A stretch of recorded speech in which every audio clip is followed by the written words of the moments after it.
Hello, this is Professor James Strickler, and this is a course in American government. This lesson is from Unit 1, about theories of government.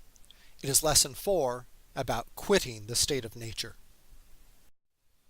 In this lesson, you'll learn about how we can leave the state of nature, about what freedom we possess in the state of nature, about how equal we are in the state of nature, about how we form civil society, and about the relationship between freedom and security.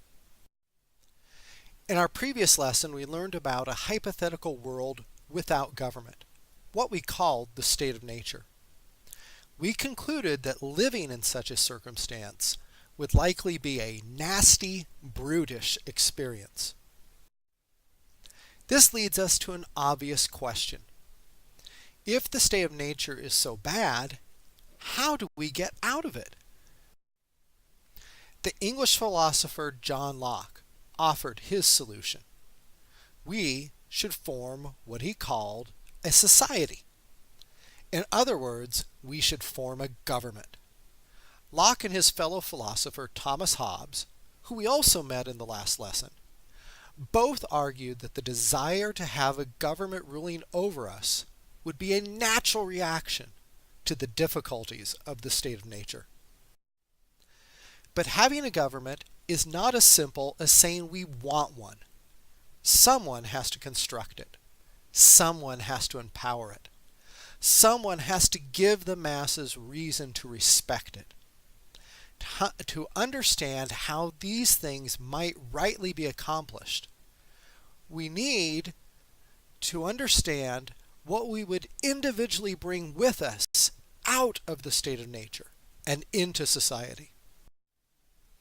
In the state of nature, what Hobbes called the state of war, Hobbes argued that we would be completely and absolutely free to do anything we want. In the state of nature, with no common power to enforce any common rules, there is no right or wrong, and thus there are no limits on individual freedom.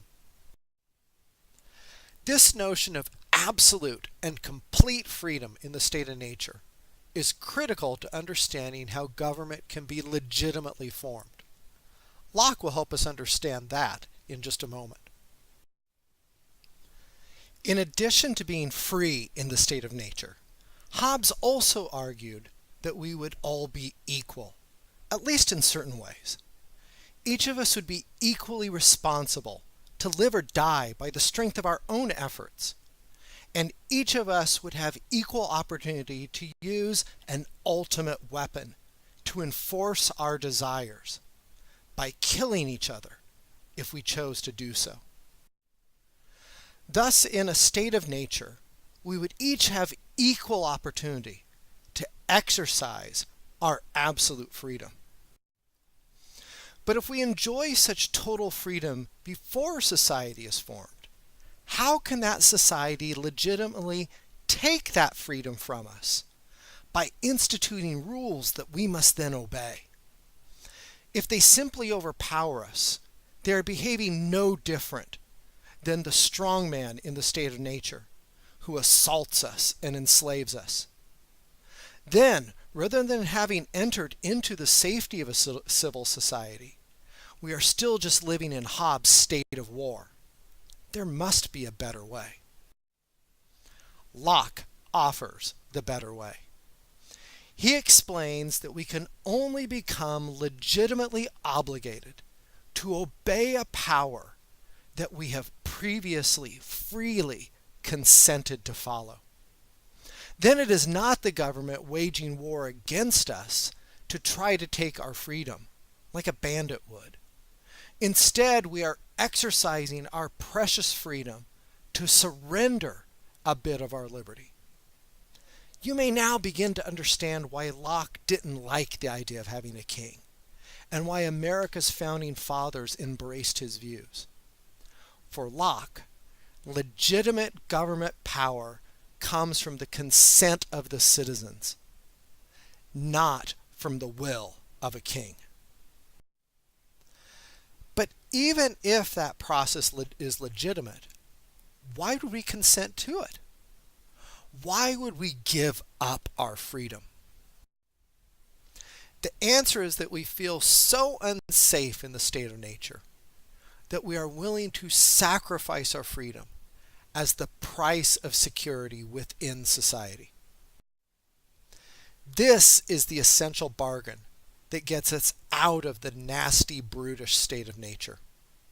We each, individually, consent to give up our freedom, to steal from others, to enslave others, to kill others, in exchange for a society that will keep us safe from others who wish to steal from us, enslave us, and kill us.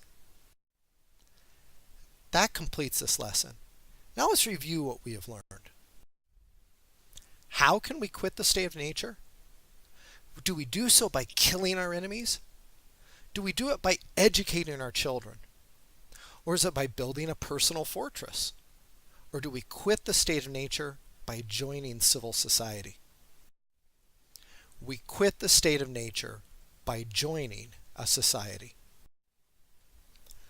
How much freedom do we have in the state of nature? Is freedom non-existent there?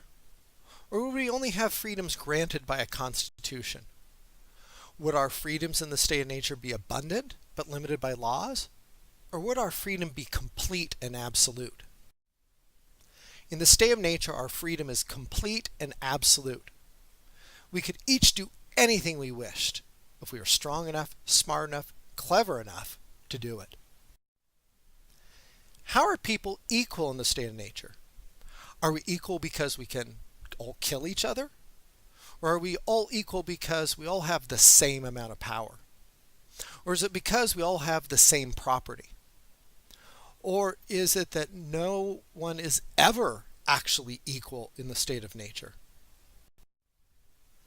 In the state of nature, we are all equal in that we hold the same absolute power over each other. The power to freely kill each other. How do we legitimately form a society out of the state of nature?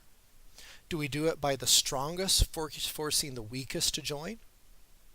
Or must all members consent to its formation? Or can a majority force a minority to join? Or do we just wait for God to intervene? According to John Locke, a society only legitimately forms when the members consent to its formation. What do we have to exchange to form society? Do we give up freedom for equality? Or do we give up equality for freedom?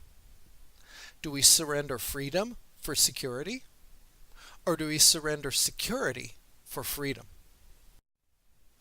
To enter into civil society, we surrender the freedom of nature for the security of government. That completes this lesson. The next lesson will also be from Unit 1. It'll be Lesson 5 about the social contract.